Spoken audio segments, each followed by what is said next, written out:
not there, but I got to do some things here. I got to tweak it, and that means that I'm gonna have to pull some guys out that I actually like, and I would actually recommend. But in this particular roster, I got to rip it apart somehow. So I'm gonna start off, and I'm gonna remove Le'Veon Bell. Because I think that the number one thing I want to do here in a GPP is pair my quarterback with a wide receiver. It just makes the most sense. And in this case, there's a clear-cut wide receiver I think you pair Matt Ryan with. That's going to be Julio Jones down the road, but I'm going to need salary to do that. So the first thing I'm going to do is get rid of Le'Veon Bell because he's the most expensive guy on here. And although I think he has a great matchup, I think he has a chance to do really well this weekend. I got to get Julio on here somehow. So Bell's going to be removed. In his place, I'm going to put in Carlos Hyde. Now, the things I like about Carlos Hyde is that he's back from injury and he's back to being a workhorse running back for this particular team, the San Francisco 49ers. He's got upside. In 4 of his 9 games that he's played in healthy this year, he's scored 20 or more DraftKings points. That's a really good, substantial number right there. His salary is excellent. Saves me some money here. So there's a lot of things to like about Carlos Hyde. I think he can get workhorse results here for a very cheap salary. So now I've got a little bit of cap freed up. Now I've got 4 spots here at wide receiver and flex that I can fit Julio in. But I've got to remove somebody even though I like all these guys. So I'm going to pick out the most expensive guy. And that's how I'm going to decide. And that's going to be Doug Baldwin.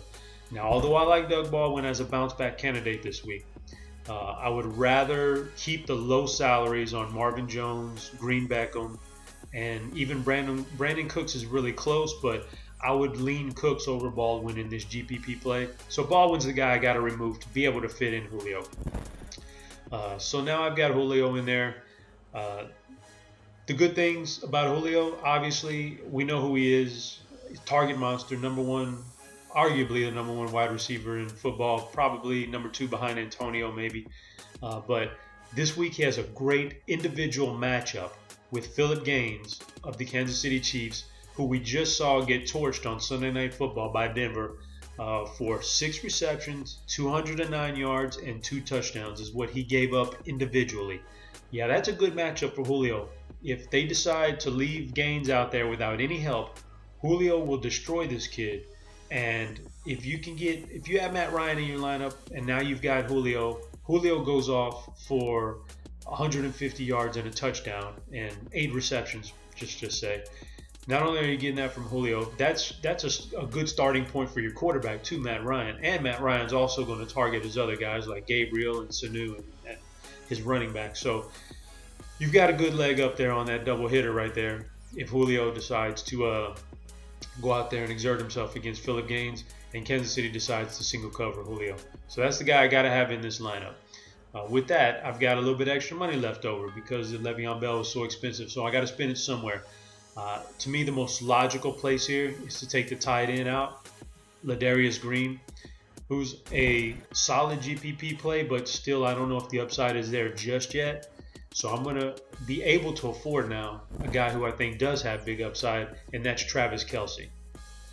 He's the number 1 most targeted tight end over the last 5 weeks. He's drawn 47 targets. That's 11 more than anybody else at this position in the NFL.